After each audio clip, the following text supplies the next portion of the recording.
En faisant passer en 2022 le budget annuel dédié à l'agriculture de 5 à 10 millions d'euros, le département de la Haute-Savoie a montré qu'il avait fait de ce secteur une de ses priorités. Et ce jeudi matin, c'est donc à Serraval qu'ont été présentées les grandes lignes du plan Caprin. Ce nouveau schéma s'articule autour de 3 grands axes: l'amélioration des conditions de vie animale, la préservation de l'environnement et l'amélioration des conditions de travail des agriculteurs. Ces chèvres, du coup, on en parle moins parce qu'elles sont souvent dans les coins de montagne et tout ça.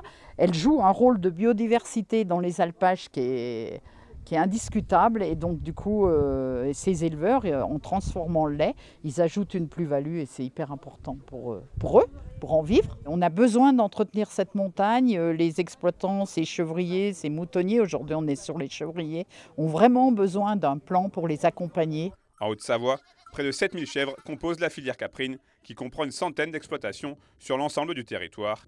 Et avec 80% des éleveurs qui montent à l'alpage, la filière est un peu singulière. Ce plan est donc particulièrement bien accueilli.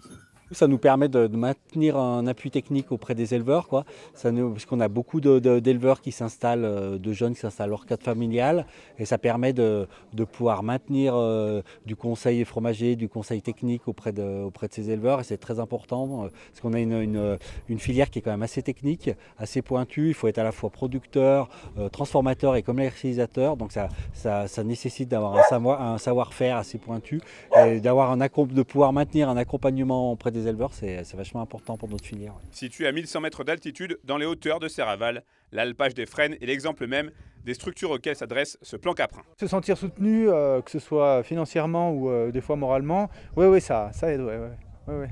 Ça aide à avancer, ça aide à progresser, ça aide à s'investir un peu plus. Quand on travaille avec le vivant, de toute façon, on a une somme de problèmes qu'on n'a pas quand on ne travaille pas avec du vivant.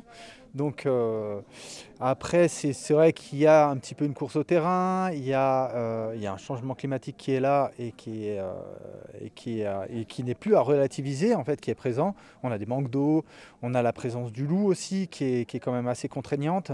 Ce plan Caprin départemental s'ajoute à ceux déjà existants, à savoir le plan stratégique régional, les plans régionaux 2023-2027, ainsi que le plan national Caprin mis en place par l'État.